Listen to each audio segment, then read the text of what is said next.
Don't forget to release the cable. Yeah, I'll release it. Yeah, but you might have snapped it, so always twice, make sure it's released. Right. Very steep, very early, don't do that. If the cable breaks, you'll come to grief, yeah? A couple of reasons, we'll talk about it when we get on the ground. Okay, quick trim undercarriage flap check.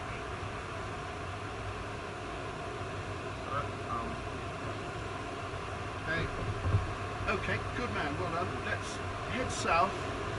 For the purposes of this exercise, if we find some lift, we'll use it for a few minutes, otherwise we will run through as briefed. Gentle stall initially, and possibly a stall with a wing drop. Okay, hassle check if you would please, Armin. Height, sort of, something. Airframe. Yeah, brake slots. Yeah, okay. Security straps. Straps tight, secure, Yeah. thank you. No Nose nozzles. Lookout. So make a.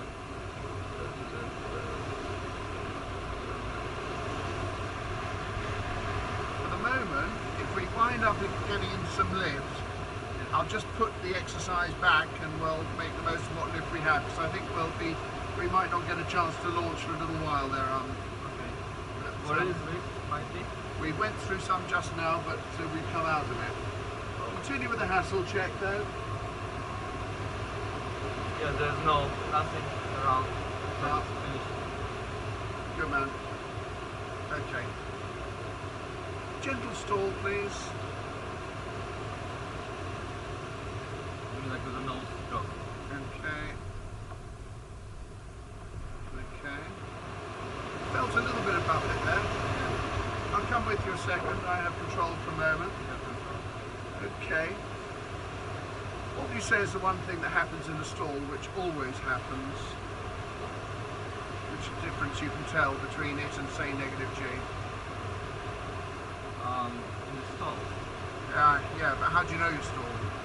Well, it's vibration and high Well, flow. it's a symptom. It can happen and you might not necessarily be stalled. It's a high Let me flow. demonstrate you. Do the same. I'll do it while we're heading downwind. And it's not dropping down. Yeah. Alright, I'll do the same. Oh, we're stalled. You've got the same sensation, but look. I can still raise the nose, yeah? I've still got elevator authority. Oh, you mean the... So we're not actually stalled, are we? Let me now demonstrate as we head downwind a stall where you are actually properly stalled, okay?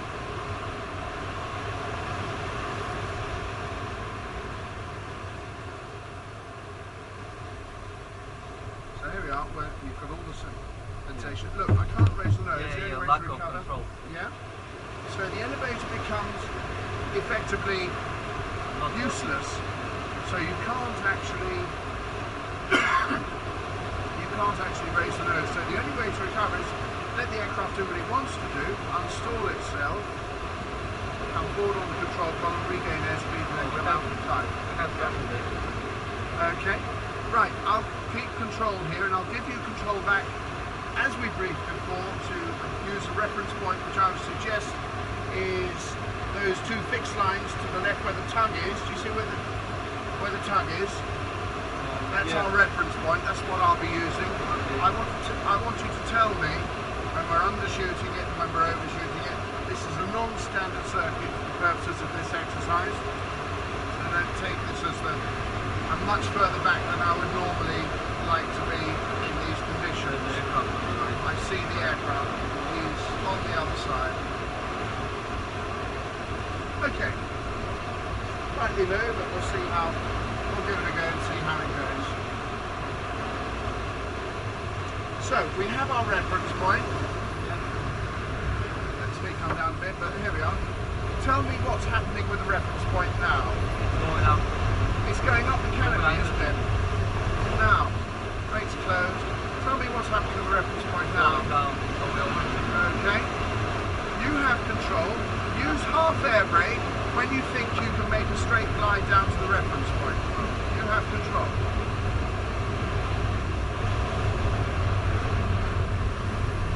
Right, I've fixed the air brakes at that, so now you have it.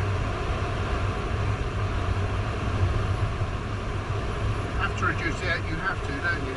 See what I mean? Just fly into a nice landing. Keep flying fully flared. Very sensitive with little air brake, isn't it?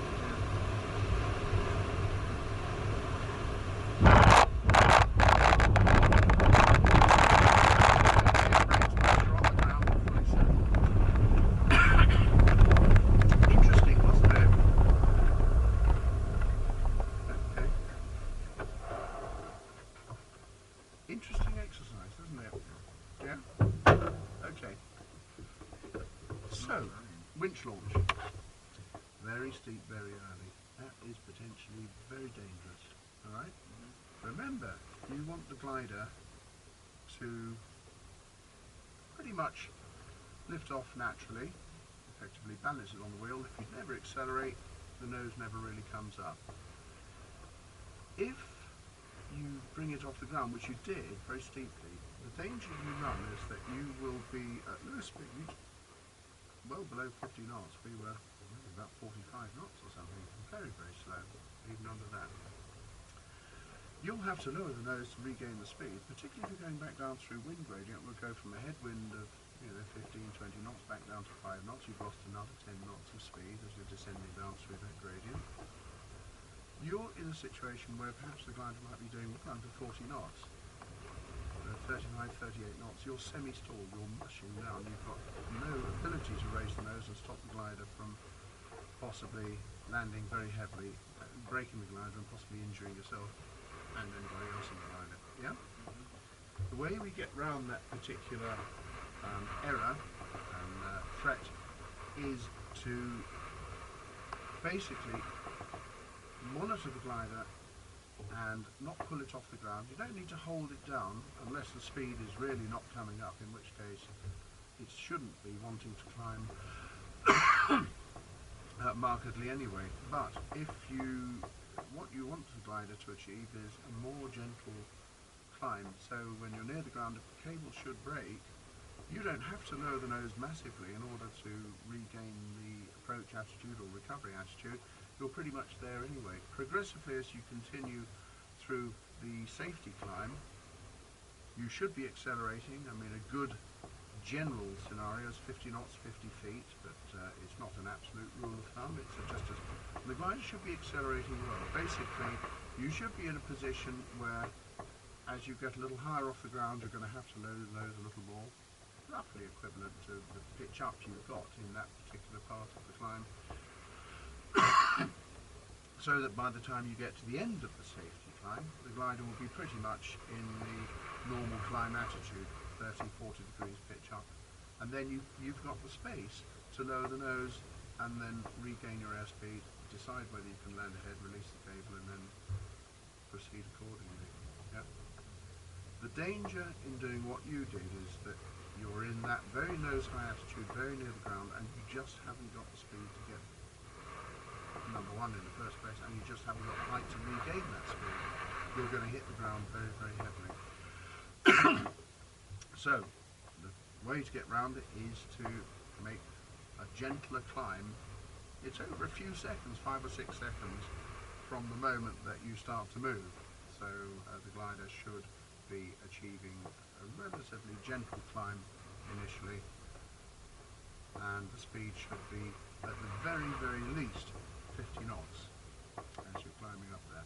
You rightly identified that yes, it was a little bit fast, and you signalled at one point to make sure, and the offset was quite nice, the offset off towards the top of the launch. Don't forget, always get in the habit of releasing.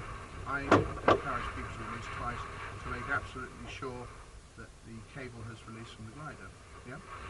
Otherwise, the cable snapping can feel very similar to the rings back releasing off the back of the glider. It doesn't always feel that way, but if the cable actually breaks, it can feel not that different from when the rings come off the back of the glider, and you could inadvertently be carrying a couple of 100 feet of cheese cutter under you, causing mayhem and madness on the ground as you pass overhead, no doubt.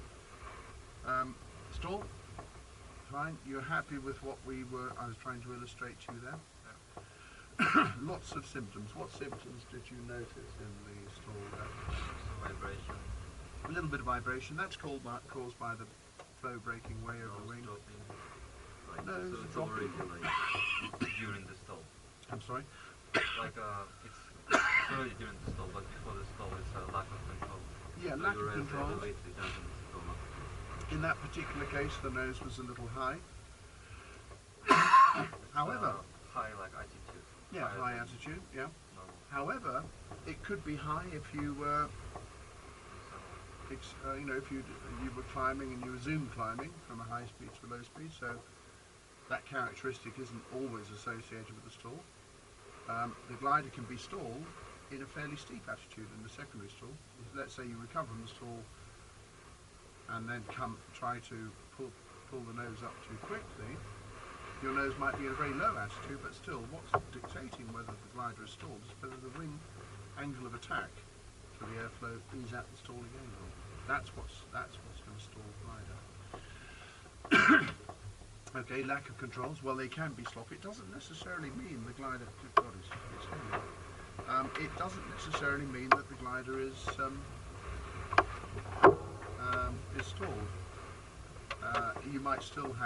You might perhaps be slightly less than 1G, in which case the angle of the glider might not be supporting its whole weight. You might be bunting over the top or whatever, in a number of different scenarios. In which case you may still have a little bit, albeit rather sloppy controls. So sloppy controls, again, aren't necessarily associated with the glider being fully stalled.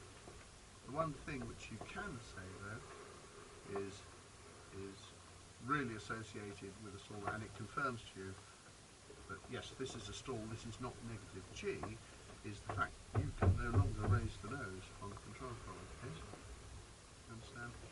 So the glider's natural tendency will be for the nose to come down, and all you're doing is recovering, ensuring the airspeed is positively increasing, and then easing out of the glide.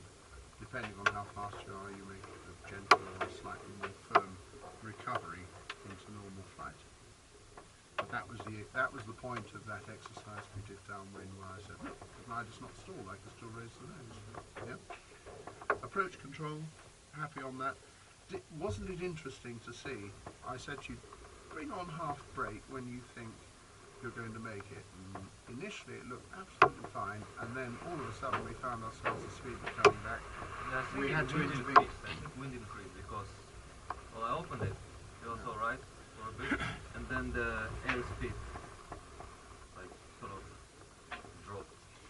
Yes, I mean this is not at all unusual in windy conditions, and also it's partly perception, partly actual conditions. Also, think about what's happening. You're into a relatively higher wind, and then the wind drops off, obviously, near the surface. But also the gliders the perception is that yes, you will make it, but in fact the reality is that the glide angle is much steeper, and there might perhaps have been a little bit of curl over off the back of the field. You'll notice the airfield slopes off to that point as well.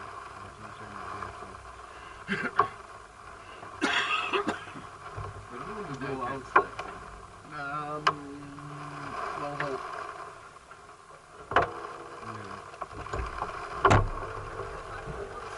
We might sit it up. What it might be worth if if we've got a couple of buggies, park them in front of the gliders to break up the airflow on the glider, because we're here, we're stable.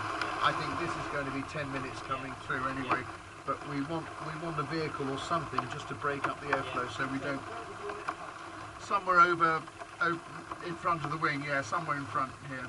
But get someone perhaps for the other glider as well, because if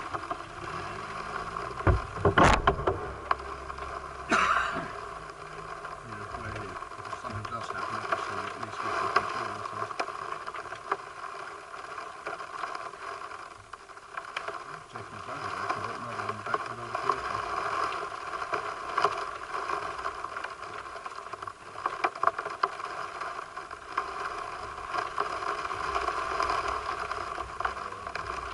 Big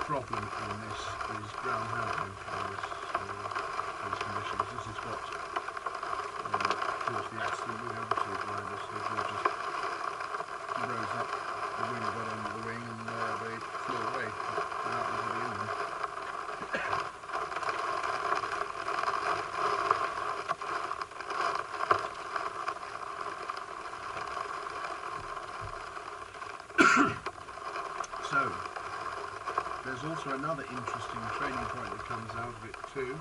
Not only is the approach much steeper than you think it is, keep an eye on your airspeed, don't let it bleed off. If necessary, you have to intervene by shutting the air brakes or closing them over. And in conditions like this, particularly gusty conditions, the old high and safe technique, not going that far back behind the airfield, is a very wise thing to do. You're not in great danger of overshooting your reference point. If you are, the big threat is undershooting and possibly hitting your ingrain and losing your speed. Did you notice too how much more sensitive the glider felt during the flare with little air brake? When you've got a fraction of air brake, yeah?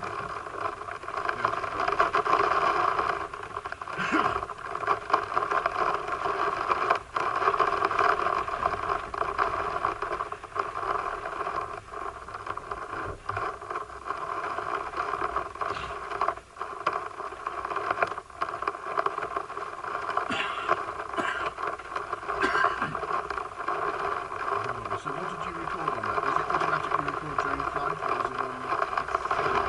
It's recording? Yes, because it's...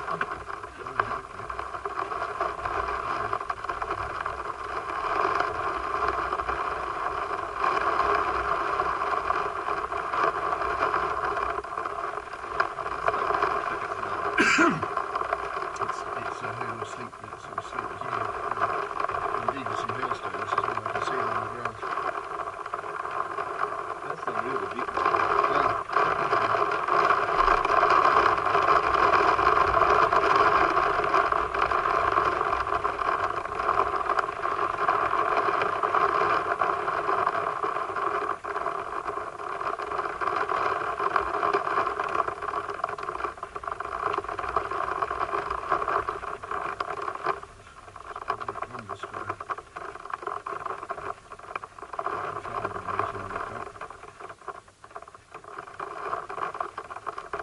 Those small aircraft will no longer be able to land here. Like, I would think they're going to have to hold off for a while until this has gone through.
Vroom.